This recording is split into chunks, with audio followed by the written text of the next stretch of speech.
Binge Healing. Jackson here. Welcome back to the Daily Endeavours on the 24th of January. So the Pan-Tamriel event has started. This one here. There's a lot to go through. Timestamps will be in the description if you just want to fast track to the Endeavours themselves. I'll go through a bit of the event and what to look forward to. Okay, so first things first. Probably the most important thing to keep in mind with this event.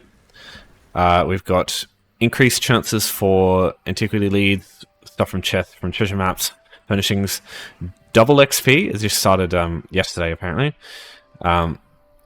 Fishing is curated at the moment, so best time for getting the Master Angler achievement if you like that, because you won't have to fuck around with the RNG so much. There's event tickets, stuff in the impresario and Intric vendor and all that, so there's more stuff to look forward to there. Getting some every time you get kills on like enemies, basically like bosses of some sort, you get goodies. Here's what you get from them, so you get some really good shit. Random motifs can be really good. Transmute crystals as well, amazing. Random rare crafting materials can be really helpful. Getting a lot of the stuff that was available like previously as well. You're going to be able to get that stuff if you do things in certain DLCs, which is good. So yeah, there's just a lot to go through. I'll put the link of this event page in the description if you want to have a look at it yourself. But yeah, it's just TLDR, goodies from killing stuff.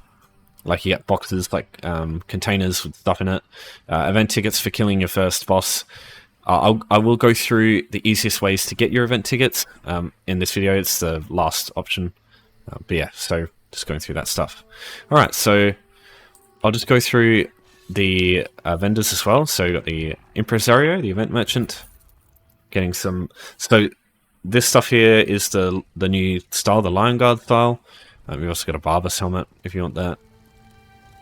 The usual stuff is in here. You've also got the this thing here. It's one of the new what are they called? Mementos, I think it is. Or customized actions, sorry. Same thing, basically. So yeah, you can go through that. Helios Dormier also has some stuff from old events as well that you can get. You can get the Doomchar Plateau, sorry. It's a big house in the Deadlands. This one requires 5 items, so it's 50 tickets in total. We've got the Unstable Morpholith, and you've also got the Dragon as well. The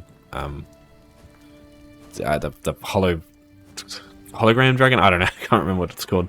The Illusion Pet. Okay, so yeah, there's that stuff. And then there's also the Intric, I'll go show you. So you can find this in all the starting zones. This is probably the easiest one to get to. In Oridon, even if you're like a different faction, you can come here and talk to them.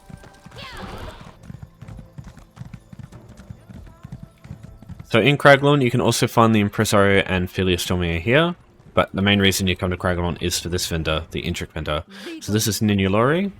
So she sells all the stuff related to the Intrics. Right now is the Dawnwood, obviously the Nascent one, the sort of baby one. You've got the Dawnwood Intric, which is my personal favorite. I love this, especially this works really fucking well with the Jeffreen Paladin style. So this one here. And we go through, put these on. Yeah, so this set is deliberately designed to look like the Dawnwood Intric, or at least some of the Intrics. But I think it looks closest to the Dawnwood one. So I like to run with this one myself. I run the Sapiarch legs just because I don't like the way the pants look with stuff like this. This one's not too bad, but I think I use... Is it this one? No, it might be a different one actually. Might be Fanglair actually. Yeah, this one here. I use the Fanglair legs. Just if you want a skirt to go with it, I use that one.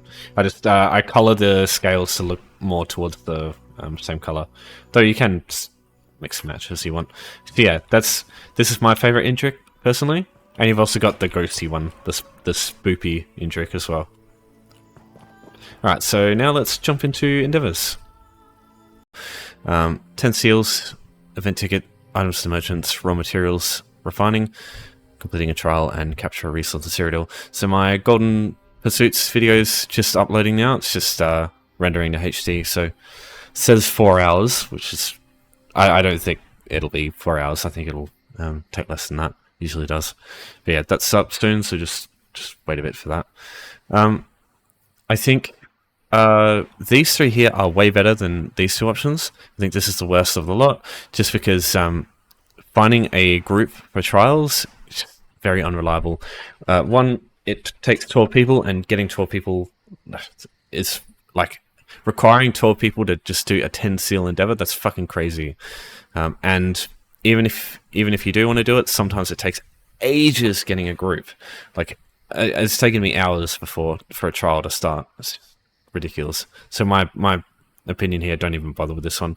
Same thing with this one. These 3 I think are more reliable, but if you do want to do this one, I'll just do a quick rundown of how you should go about it. I normally don't use Siege. What I do is when you come to these resources, so each keep has a trio of resources.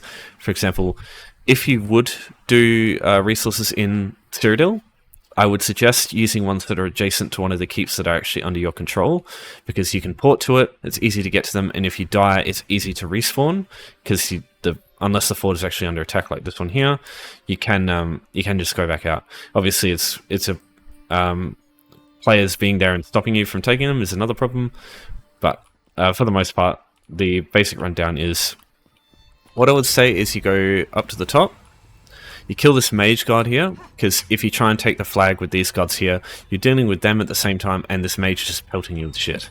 So the idea is you kill the mage, they're not attacking you. The other 2, like you've got the guard and the mender down there, they'll also usually come upstairs, and you can kill them separated as well. It's divide and conquer strategy. And when they're dead, then you focus on these 4 here. And the way it works is you kill the 2 menders, because they'll heal everybody else, and then kill the honor guards. These guys are very tanky, they heal themselves as well, but the menders will die a lot quicker, so get them out of the way first. And then after that, it's just sitting on the flag for about 2 to 3 minutes. It's quicker if there's other players, so if you can find a group to do this with, probably best to do that, but you can do it just fine on your own. It just takes longer. Just keep in mind, when you start the capture, it will come up like this. It'll say it's under attack. So if you do this at an enemy keep, for example, they can see that it's under attack and they'll probably go out to investigate. So that's also why I suggest doing it at a keep that you own, because if there's enemy players, they can't actually port there. I mean, obviously there might be players actually going out to flip the keep at that point, but yeah, it's a possibility. So yeah, not much else to really say there. Obviously, players make it a lot more difficult. Players are difficult to fight. So yeah, if you do end up doing this and you spot a player, just understand the way builds work in PvP is a lot different to PvE. PvP builds are a lot more about self-healing defenses and also having burst instead of sustained damage. You don't want to be able to just... It's not about how much damage you can deal in 3 minutes, it's how much damage you can deal in like 5 seconds. That's usually what kills players. Because players aren't like bosses, they won't just sit still and just take hits. They'll react, they'll do all sorts of stuff. So the quicker you can kill them, the less time they'll have to react to stuff. So yeah, just understand that the way PvP works is entirely different. The PvP guards, the NPC guards around the keeps, they're not no different to PvE, but definitely the players are. Okay, so we've got these 3 here. All 3 of these can be done. This kind of can be done in Vocal Guard itself, but it just depends on the dolmens. So sell 15 items for merchants. Really easy to do. Come to any merchant. I will sell a couple of things. Don't worry about that. So if anything that you've got in your inventory that you've got quite a large number of, what you do is you just sell it, go to buyback, and just buy it back. So you don't lose anything for doing that. You don't make any money, you don't lose any money, but you just get the endeavor done. So you can just get it done super quickly. And yeah, any merchant can wear it. As long as you're not a stage 4 vampire, right? Okay, refining raw materials, also very similar, except what I usually do is I recommend getting rough ruby ash. The reason I suggest this is rough ruby ash is a lot cheaper, or rough wood is a lot cheaper than any of the other raw materials that you can get to refine. So if we go to the other ones, so rough ruby ash is about 12 gold each. Ribidite ore is, yeah, 38 gold, so it's a lot more expensive. Cloth tends to be the most expensive. Yeah, still 108. Damn. So yeah, cloth is the worst. Definitely don't use cloth.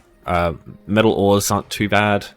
And jewelry ores, jewelry dust is also quite bad. Yeah, 150.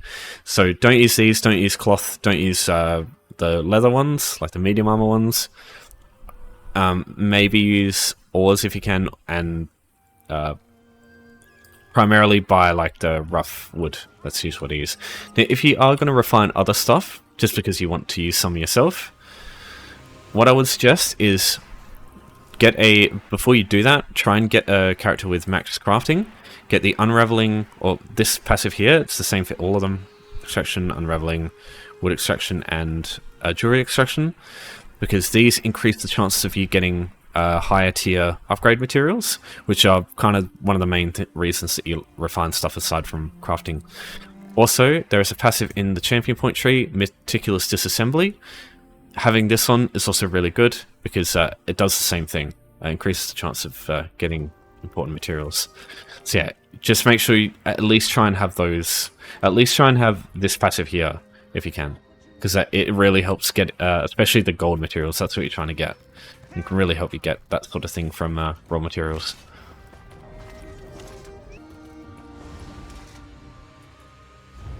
Okay, so let me have a look through one of the guild traders. I'll just see if they've got any raw stuff.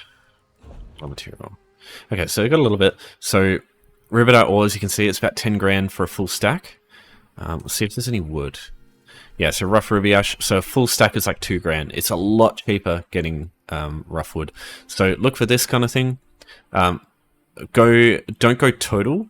Go per unit, because that means it'll tell you the cheapest price per piece of item, which is I think more valuable, because you want to go per item with this one.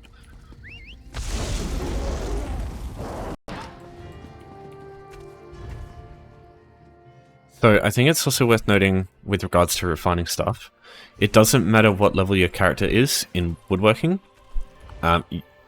You can refine any type of wood, and like at any level, it doesn't matter. So let's go 8 quantity.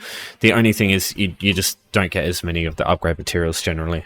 So yeah, it's good to do it on someone like that. But regardless of your level, you can just buy some rough ruby ash from a guild store and just do this. And my advice is spending about, what is it, like 1,000 gold on a bunch of ash to get a 10 seal done in about 2 minutes is really bloody good, I think. So I think it's worth it. But yeah, obviously you need some in your inventory. But just whatever you got, I usually just whatever woods I find, I just stockpile them. And whenever these come up, I just refine them slowly. So that might help if you're struggling to hold on to some. They've only had quite a few of these recently. Alright. So now we get on to the last really good one. That's earning an event ticket. So I did touch briefly on the event going on. But for this one, I think the 2 quickest ways to do this is, or 3 ways. One way is you could go to Lost City of the Natatambu in Alaka Desert, do the group event in here, respawn for 30 seconds, you kill those bosses and you get some tickets from them. You can do a world boss. For example, really easy one to reach is Western Overlook. I don't know how busy it'll be though, it might not be anybody there to help you. This boss is quite tough. But I think the easiest way by far is to do the dolmens in Auradon, or I don't think it's a good idea to do them in Alakir, and maybe not even in Auradon. It might be too busy. The ones in Deshan might also be a good idea, and I'll show you why.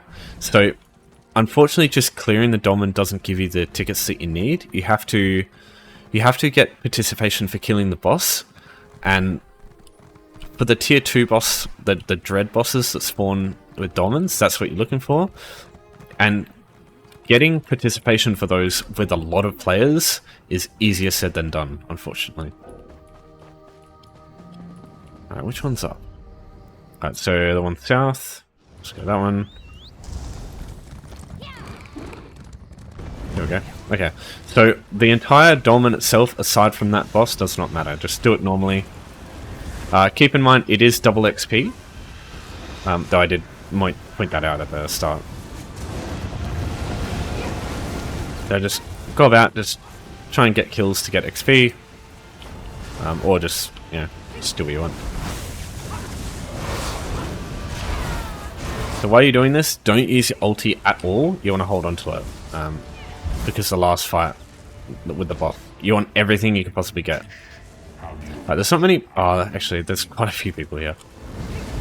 Alright, so as soon as the boss goes down, put everything you have on it. Because look how quickly they die. Look how fucking fast they die. And the problem is, you have to do... I think it's 3% damage. I don't know though. I've heard... I've heard different things. Some people say the top 12 damage dealers, some people say 3% of the total health. Yeah, they die so fast with this many people around, so you need to be quick. So just make sure you slap them with a bunch of shit immediately, otherwise you won't get your tickets. As long as you do that, you'll be fine. And if this is not working for you, then just do a public dungeon boss. There's lots of public dungeon bosses, and they're nowhere near as difficult to do as world bosses. You know, Alika Desert, this one. Could also do Badman's Hollows here. Just do one of the bosses in here, or go to Crow's Wood, because that one's also easy to reach. Could also do Forgotten Crypts boss, because that area is also... It gives you Mother Sorrow, so it's pretty good to farm that set. Also, same thing with Venomous Smite in Labyrinthian, just finding a boss in there. If you want help with those bosses, just let me know, but I think that should be enough information. Okay, and yeah, just any questions about any of this stuff, just let me know. Alright, that concludes dailies. Thanks everyone for watching, thanks for your support as always. Wish you luck with the Golden Pursuit and with the event, and take care.